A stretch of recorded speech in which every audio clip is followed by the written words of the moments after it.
What's good, everybody, man? Welcome back into the Bluebloods as we continue our FCS player spotlight.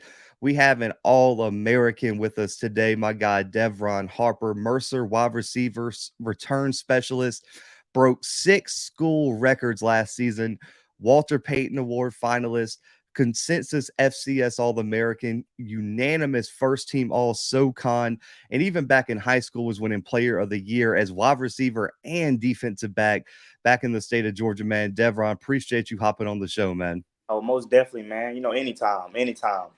We got to start from the beginning though, man, because I feel like looking at your high school film, you were playing both ways over at Heritage.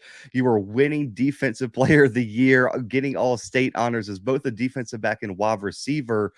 Did you ever explore the option of playing both ways at the collegiate level? Honestly, I wanted to be a receiver. That was my first love, man. I knew I wanted to be a receiver. I knew I could play DB pretty good, but all the techniques and everything, I didn't really have that down pack. It was just more of I know I could go out here and kind of guard this dude because I know how a receiver would want to think against a DB, and it really helped me in a sense because being able to play DB, seeing their side of the ball, like, oh, this is how we come at them. It really helped me because a lot of moves and things that you have to do at the receiver level, it's really hard on these DBs. That's like literally one of the toughest positions, I believe. Like having to play it, I said, okay, they definitely have to, lock in on their job because that was a definitely hard position for me to play. But it also helped me at receiver, knowing like certain moves I could hit, that could work. I didn't, it's not happened to the best of DBs. I wasn't even the best, but it's been routes I've been seeing receivers hit. I'm like, oh, I'm gonna use that one. Like that was a good one. You know what I'm saying? So that it really helped me playing both sides. But at the college level, I had offers, to go for DB. But it really wasn't my dream to be a DB. And also I really didn't like the tackle.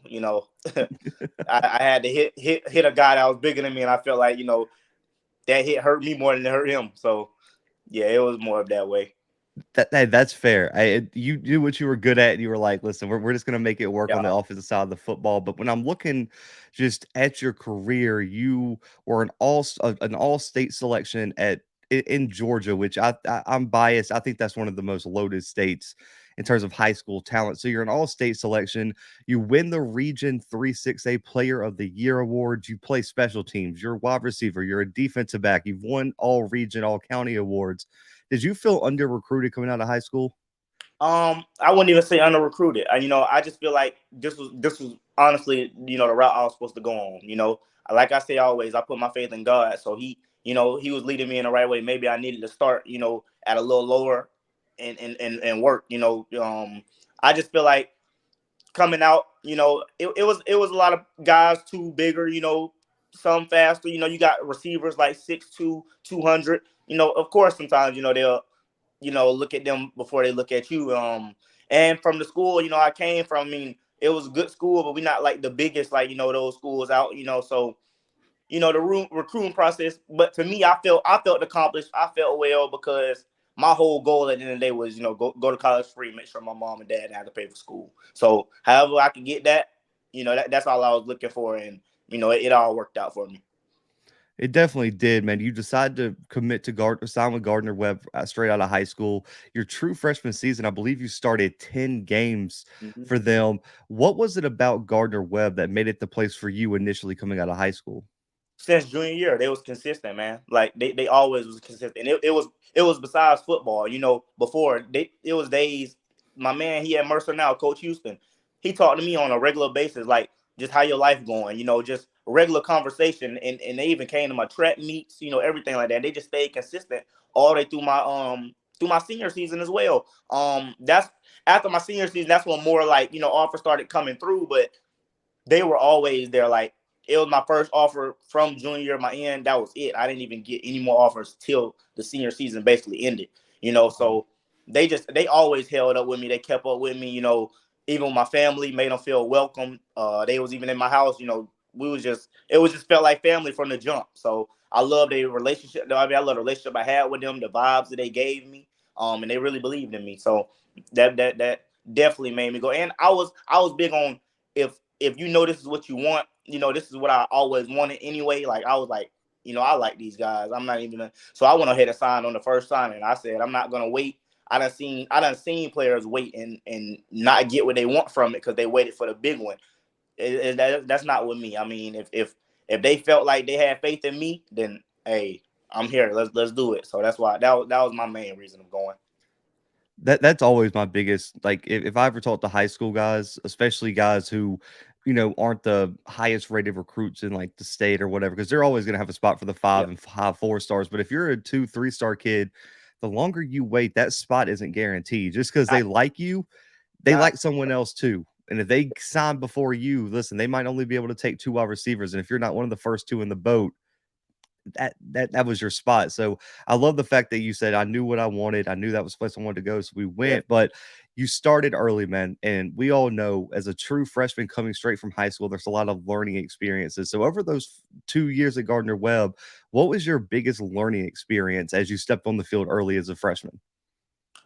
Learning it was really the game moving faster. That was the top one that you really have to like basically go on a grind. Like you really have to grind for this. You have to do what you have to do because these guys are just as fast as you, stronger than you. The game just moving quicker. It's like by the time you look up, you already in the next quarter. Like it was going, and it was times in high school where I could just you could play around at practice or whatever, and then in the game you knew you was just gonna be better than them.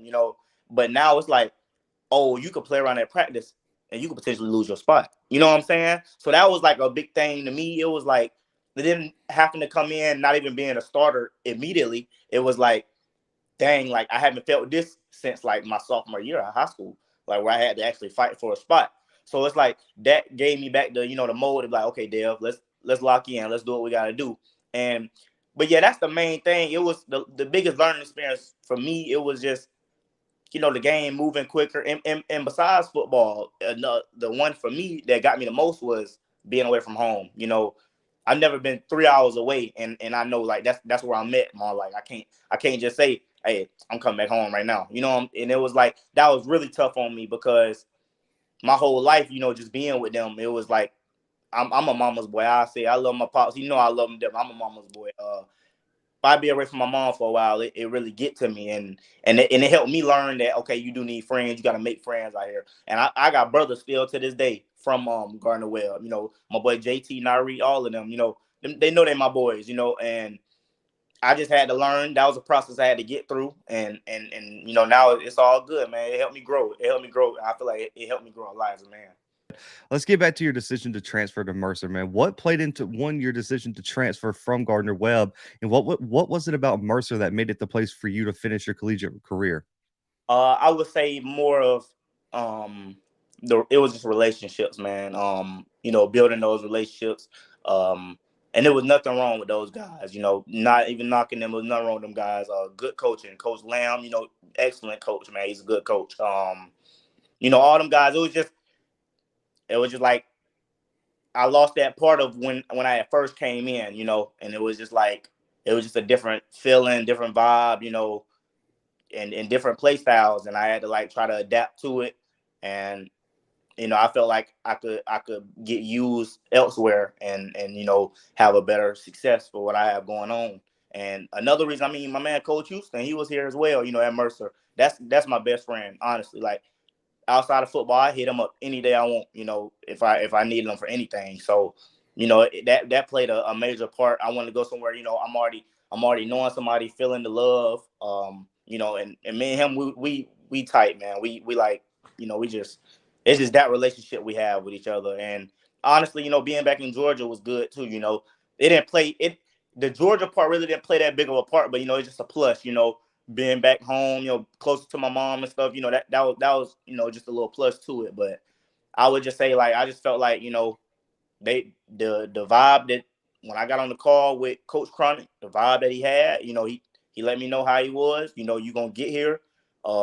You're gonna work for your spot. You're not gonna come in starting. You gotta actually, build the chemistry, build trust, find brothers and that kind of vibe that I'm like, okay, I understand. You actually coaching me to not just for football to be a better person. So that all played a part for me. So that's why I made that decision. I think it's extremely rare to have two receivers in the same room that are as talented as you and Ty are in this receiving core. What is the relationship like between you guys, and what is just a chemistry like on the field where it doesn't matter if you go out, break a school record, and eat that day? It doesn't matter if Ty does the same thing.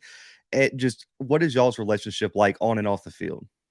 Me and Ty, it's you would think that it would be like more complicated because at first we fought for the spot, things in that nature, but it was never. I never. I don't even think Ty. We've never envied each other in any way or want to see somebody do worse than the other. It's always been like if I had to come in and he had to come off, it's like, hey, go in there and do your thing, man. You got to eat. You know what I'm saying? And it's always been. I always want to hold the expectation of, when I came in with him, I'm working this hard to make you better as well. But at the end of the day, we both know how football goes. I'm definitely trying to take your spot as much as you try to take me back. You know what I'm saying? Like we're gonna have that fight to each other, but our main thing was just trying to get on the field with each other, man, and that really built a relationship with me and him because we actually got to talking more. And we like, hey, coach, we went to coach about it, just man to man, like, hey, this what we trying to do. Me and him, we feel like this will help. What we got going on, and it's been good like that ever since, man. Like me and him, honestly, I would say the relationship that we have is like you would think we was actually brothers, man, because like the way that we talk on the phone, it's just like it's just that brother vibe, man. Like I always want to see him do good. It's like, hey, and the relationship, it honestly goes like if we go out there and okay, if we go out there like I just put in this sense, if I say, hey Taye, man, you need to go for 200 this game, nothing less. He know I don't care if it's 199. I'm gonna get on you, man, because I, you know what I'm saying, and we fight for that. Like I bet you I'm gonna beat you this time, man. Like, but we try to bring everybody. We want like others to see that because it makes it like it ain't even all about you because he holding me to an expectation. I'm holding him to one, so he know like, hey, and if you all working for something like that, like challenging each other, that's all we do. We always just challenge. I bet you can't catch 500 balls this week.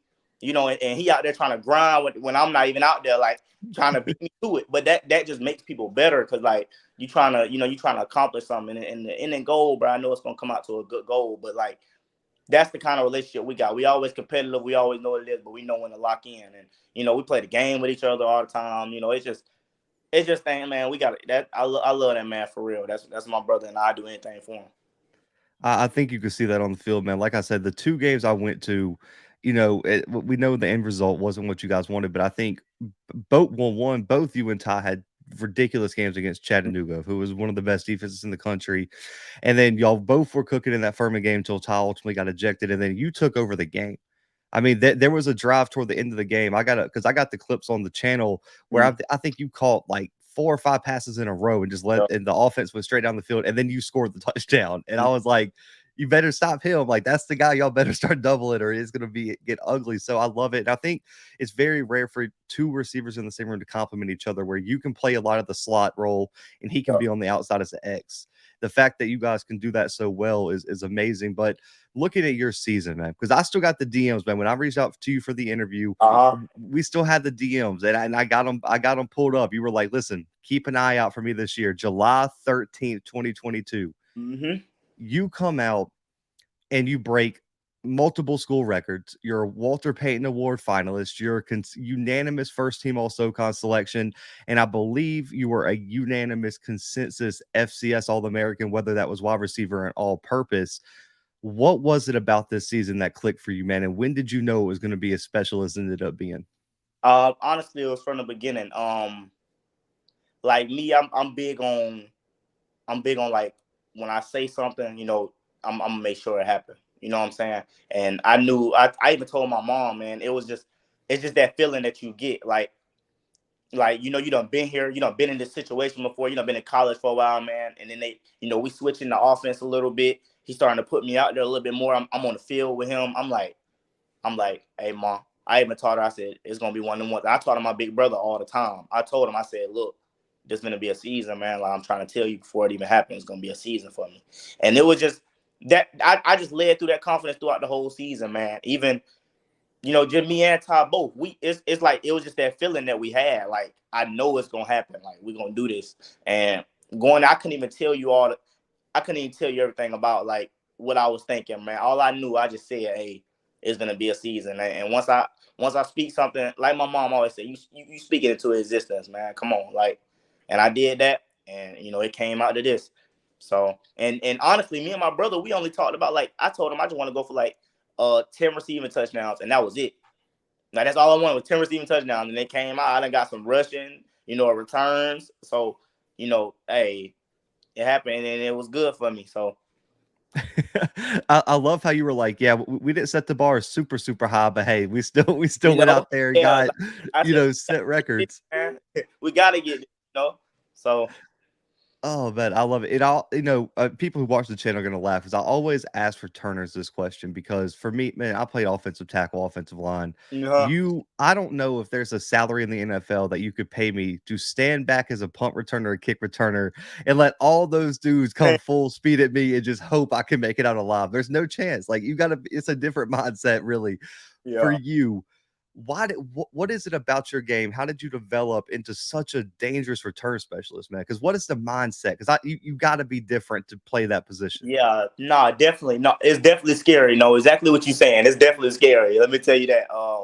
When I'm back there, man, it's a lot of pressure because like you see the ball in the air, man. You just looking at it, and it's like, dang, why this jump taking so long to get to me? And you just see them coming, and if you drop it, they get the ball right there, man.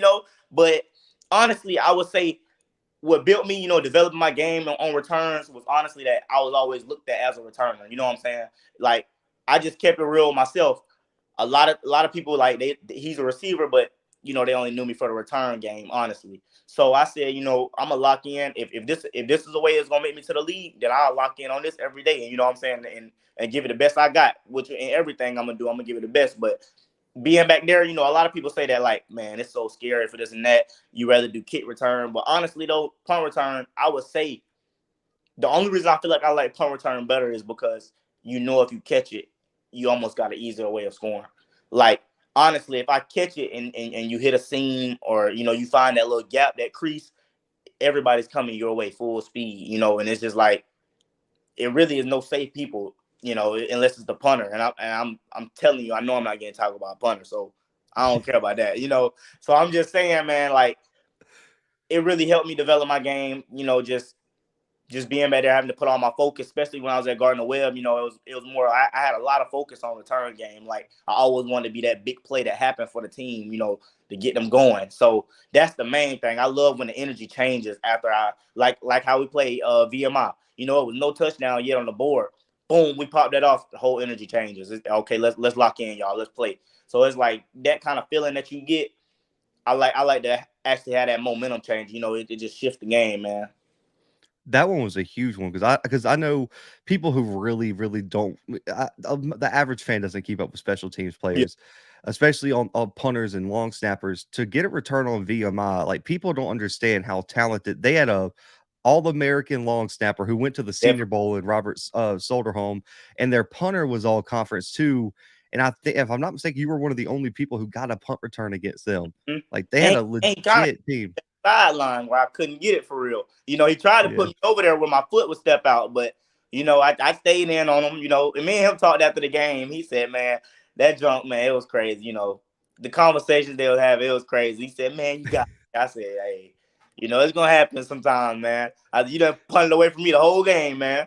So it was If I had to guess, man, that we're recording in May, I would imagine there's not going to be very many punters that want to test you this year. I'll just be honest with you. man. Man, I don't know, man. I mean, I hope they do. I really Oh do. yeah. I hope they do. I hope they test it, man. Just test your waters a little bit. Come to me. I'll just show you a little something. But hey, if they don't, it is what it is, man. But I really hope they do. Oh, I do too, man. Punt returns, like you said, one of the most electric plays in college football, for sure. But man, you've achieved so much. We've talked the All American, we've talked the Walter Payton finalists, we've talked all conference, we've talked school records. I mean, you've done it all already. You still got another season. What is your personal goals going into the 2023 season? Going into the season, it was probably about 2 days ago. My mom, she thinking about number 13 all the time. Like it was just 13 on my mind, and she told me she feel like I'm gonna go for like 1,300 this year. So I set that for it. Just a high goal. It is what it is. I said I'm gonna go 1,300, and I'm gonna go either 10 to 12 receiving touchdowns, and I want at least like 3 to 4 returns, and probably like two or three rushing. Setting it high. Mm. I'm setting it high, man. It is what it Hey, I love the confidence, man, because I can is. absolutely see it, man. Because if you go for 1,300 receiving yards with everything else that you do in the offense, that you do on special teams, 2K is not far away in terms of all-purpose yards. That's what I want, man. I was gonna lead that next. I was telling you I was gonna tell you that I'm going for that. I had 18 this time. Them the extra 200 they coming. I'm telling you. Man, I absolutely love that, man. But before we shift to some quick hitters, man, I usually save this for the end, but this is a big thing because I talked to Ty about it because a lot of people probably didn't know this, but Mercer has never had a player selected in the NFL draft. I know there was an offensive lineman just recently who got a big undrafted free agent contract. He's out there balling out. For you though, what would it mean to you to be the first player in school history to hear your name called in the NFL draft? It'll mean the world to me, man. Literally, it would. It literally the world to me. Only because I always think like I don't just only think about myself. Like that really brings exposure to the school and to them guys that think that you don't have to think that you're going to college and playing football 4 years and it's over with because of what school we at. You know what I'm saying? And I really want to build that where it's like even anybody at the league, like, man, you could look over at this school too. Like, we don't have to get overlooked. Like, you could look. We got guys, we got dudes that come out here and really play, and that would just mean everything to me, man. Just seeing that, even for the coaches, like they like, dang, y'all coaching these guys, which the recognition they need, man. That's what they need, man, because these are some great coaches, and we got great players on the team. And all it is that one chance, letting us get a little bit, just letting us get our foot through the door and we can show you what we really have, and that I feel like that just helped the whole school, the whole program in one. Man, I don't think people like realize how big this upcoming draft class is for Mercer because you got yourself, Ty, Isaac Dowling, Mm-hmm. Lance Wise. There's Yep. a lot of guys who are going to make a push for that next level. And if Mercer can go from having zero to multiple in the same year and potentially Yep. two in the same positional room, man, that's a program changing draft class It for is. a university, man. And to kind of build off of that real quick, what was the conversation like? Because you returned, Ty decided to come back, and we talked about this at the FCS level. A breakout season for a lot of guys is just an opportunity to go FBS. But Mm-hmm. you came back, Ty came back, Lance came back, Isaac Dowling came back. The list goes on and on. Cam Sims is balling out at cornerback. Yep. Austin Douglas coming back from injury. Did you guys, as senior leaders, as older guys in the locker room, come together, have that conversation of like, man, this is one last ride, and we still have a lot to achieve here at Mercer? Man, I mean, just honestly, not really. Me and Ty really talk, because we can relate in that, in that kind of position wise. We kind of related to what we was trying to do, and we talk. Of course, you had your thoughts, and you like, dang, we probably could do this and go to this, but then it's like you really have to sit back and realize like you already had you a good season. I and then you got these coaches that already believe in you. They're letting you know, you come back. We need you. We trying to let you, do what you got to do. They're gonna give you all the tools. It's right there in your face. They giving it to you. So it's just like it's either you do this or you take this risk of trying to do this big jump for yourself and potentially not playing. Now your stock go down. You know what I'm saying? And it's like I've always been somewhere where it was not just the bottom of the line, but I've been like, what I'm saying, not at the top schools or whatever. So I'm just like, if I'm gonna have a breakout season, these folks believe in me. That's all I ever wanted since I've been in college. That's all I ever wanted. So I said, man, and I love Coach Carney. I said, man, I'm staying with the man. You know what I'm saying? I'm gonna run me one more year because, it was a year. I think COVID year of Gardner-Webb. I mean, I had my 2 returns, but I didn't really have an effective offensive season that time. So it's like I said, I feel like I should stay back, give me some more stats going, just not have this one breakout, but actually show people that I can actually do this more than just one time, and that was my biggest thing.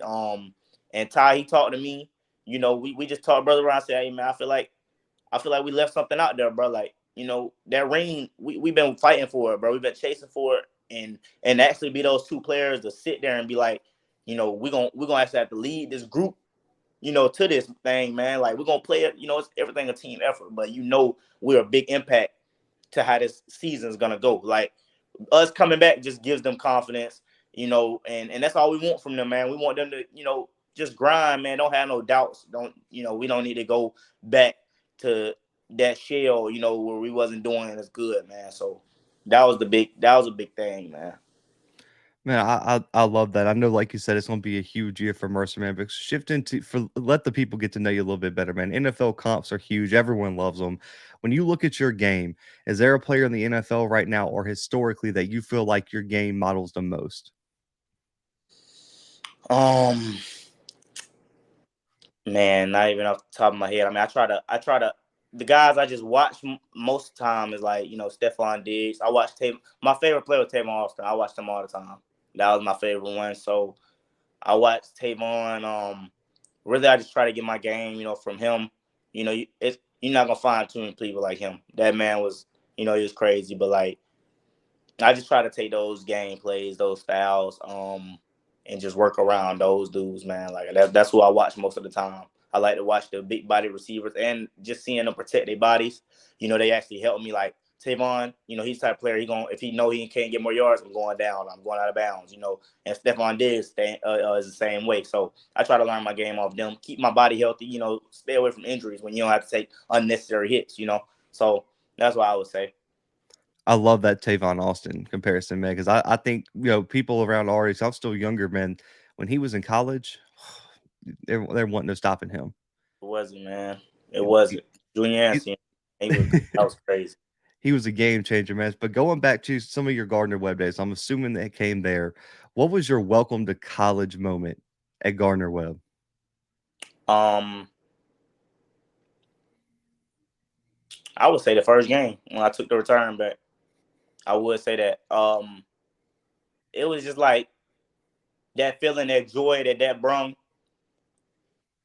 I actually had like two moments. I ain't gonna lie to you. I had like two moments because the first return only got 11 yards, but I got hit, and when I got hit, I said, "Oh, like, oh, okay, these folks hitting." You know what I'm saying? So, and that's what was playing Charlotte. They hit me. I said, "Hey, coach, they hitting. Like, this is different for me." But then after that, when I scored, it was just like, yeah, man, like I could do this. Like, I know I could. It was just a challenge, and I'm gonna overcome the challenge, man. I'm gonna work. I'm gonna get hard. I'm gonna get grind more, to get where I can go. But that definitely was that welcome one, man. I said, yeah, I can do this. I was mad though. My mom missed it, man. She was at the I think she was at the restroom or something, man. My dad seen it though, my dad and my brother. So, but she still heard it though. She heard him doing that screaming. She came back. So it was a good welcome, man. Talk about just the like worst timing in the world. The one time you get up out of the stands is the One time you got to time, take it what I'm saying? back. I had to go do this real quick, and I do it. Like, but hey, Oh man, he loved that it. man, that's awesome. Man. But I gotta ask you because listen, I'll be honest. Wide receivers, DBs on this show are notorious for this question. But how much of a trash talker are you between those white lines on game day? Um, I would say like I'm not even that heavy of a trash talker. It's more like I give folks that look, or like if I am in that mood, it's like I'm gonna just start the game off with you, like, hey, man, you ain't gonna do nothing. Like, we're just going ahead, you know what I'm saying? Like, we're gonna go ahead and get at it, and we're gonna get active already. But like, it's just been like times I just let my talent just speak for itself, like, and that really kills people when you don't even say nothing to them. You just go out there, you just keep doing it, and then it's like, dang, I just can't stop them for some reason. But I let that kind of do it. Unless somebody get to going at me, then they'll just be like, hey, let's do it. So I mean, I say like I give myself probably about a 7 out of 10 because I don't just go out there just looking for it. But like I will get right if you come at me the wrong way. It is kind of tough though when like because that's what Ty said too. He was like, man, when we're giving them the work, he was like, they can't talk. Can't even say nothing. Can't even say nothing, man. It's just like me and him know we doing it. Me and Ty know we doing it. We look at each other on the field. We like, bro, they ain't gonna stop us. Just that shrug. It's just Yeah, like you know what it is. But you know man, what it is. Yeah. You don't have to give away all your trade secrets, but man, I'll do a two-parter here. The first one will be, what's the number one mistake a defensive back can make against you in one-on-one coverage, and the next one will be, what's the number one mistake on special teams? You and a guy in the open field. What's the number one mistake that defender can make against you on special teams in the open field? I said, okay, at receiver, I feel like a DB, I feel like the number one mistake for me is when they press, like hard press, because I know like if you're gonna press me, I need your best bet is go ahead and pin me to the sideline or something. You better go ahead and get your hands all over me, because if you don't, you do that one miss, I know what time it is. That's just, I love that. Like I love a corner who press, man. That's like my favorite. Like, yeah, let's do that. Cause I mean, we both gotta work. We both gotta work, and it makes us both better. Like I say all the time, I love work like that when you gotta really think on the field, like, oh shoot, like your first mindset, okay, he off, boom, I gotta do this. And then you see them press, it's like that. You gotta switch. Okay, bet I gotta do this release now. Like, and that having that feeling, you like, okay, hey, I know this game for real now. Like, and special teams, I would say number one mistake, man, is nah, I ain't gonna tell you that one because they're gonna try to use that one against me. I ain't gonna say that one. Them folks gonna listen, try to use that one against me. I just say open field, man, trying to dive at my feet. I just hurdle over. Yeah, because you ain't gonna get me on that one. They gonna use it against me. Oh man, it's just like, man, just the best advice is just don't be in the open field. Yeah, if I break just don't free, be there. dive at my feet, I just like, jump up so I don't trip up. We're gonna leave it at that. Oh, man, I love it. Can't give away the trade secrets on that one, Yeah. man. But to give a little bit of credit to the other side of the ball, who are one or two of the best defensive players you've ever had to face? I would say, what number was he? I don't forgot his number. It was the safety from Chattanooga. Um, was it Chat? No, Mm, no, no. It was a safety from East Tennessee. 23? It might have been, or like, I think it was a. Elijah? It might have been. Was this his last year? No, he transferred to North Carolina this all season. No, no, not him. I mean, he was a good corner too. He was a good corner. I think this was a safety. Mm. Dang, I forgot. I forgot his number. It was like 9 or something. I believe. I'm not sure, but he was hitting me that game, man. He was coming downhill. Yeah, he was doing good, man. I respect him. He was Oh, doing. Mike Price, number 9. Yes, yes. Yep. He was coming down. Hey, Price was doing his thing, man. And he was just all over the field. He literally was all over the field. Like, he was doing real good that game. And man, that's all I can really think about. Hey, Mike's a baller too, man. I was on another interview or something, man. ETSU's always got like sneaky good defensive backs, Man, regardless of how good the team is. They always got good DBs. them folks ain't sneaky, man. Them folks was hidden. They was out there doing Yeah. it. Hey, he wasn't sneaking around. He was coming. So, hey, I respect him, man. Nah, he was a good player. So, looking at your game, man, what do you feel like from freshman year stepping on the field at Gardner-Webb to now? What's the single biggest development in your game that you've seen? Um, my biggest develop, I feel like knowing how to control myself in my routes. Usually, I still had that time when it's like, I didn't know how to like slow myself down right there. But then I'm working on that. But I would say, like, being as a freshman from Gardner-Webb, I never knew when to like cut the speed down on certain routes or anything. A dig, I'm trying to run at full speed and slipping out my brakes, and it's like I feel like I didn't develop more on my routes, that wise. That's like one of the main things, just improving in that category. My blocking, I done got a little bit better with my blocking. I'm not scared to throw my body. Usually I was scared, like, oh man, he 225. I'm not gonna do it. Now it's like, hey man, we grown man, bro. You bleed how I bleed. Let's do it. Like, I'm throwing my body at you. So I would say that was one of the biggest developments. Man, you said I'll put it on the line for that one, man. I'd Yeah. love to hear that, especially because blocking for wide receivers is such an underrated aspect to the game itself. But man, the final question here: if an NFL franchise asks you what they're going to get in Devron Harper if they take you in the upcoming NFL draft, what do you tell them? I'm gonna give you everything you need. Everything you need. I'm not here to I'm not here to play around, no nothing. They come to me. I'm gonna tell them whatever you need from me. I'm giving it to you 100%. So that, and when you say everything, I mean everything. No matter receiver returns. If you just want me to go do a kickoff and go try to make a tackle, anything you need, I'm doing it. Because hey, these folks, they believe in you, man. I take that. I take that every time. Just believing in me is you ain't got to speak no more. Once you say I believe in you in this, that's it, man. I'm gonna give everything I got. I don't think there's a better answer than that, man. So we'll end it on that. But Dev, man, I appreciate you so much for hopping on the show. This is all Hey, about player promotion, man. It's going to be a huge season. Let people know where they can follow you on social media, contact you for NIL, and any messages, anything you want to say to the people, man. This time is yours. I mean, it ain't really, it really ain't much. I just say like, just for kids and everything out, in high school still, man. Go, hey, put your pride aside. Um, don't make the biggest mistake, because a mistake through high school, bro, it really take you a long way. They think you can shake back from it, but some people can never shake back from it. So just because the school lower, hey man, you still got time. You still got time. Just stay up, keep working. I say that because you gonna get underlooked sometimes, man. People not gonna look your way, but hey, that ain't the right way to go for you. That's just God trying to tell you something, bro. Like I just tell everybody, man, keep faith in God, bro. Guys, make sure to go follow Dev on all social media. Stay tuned for a huge season in Mercer, man.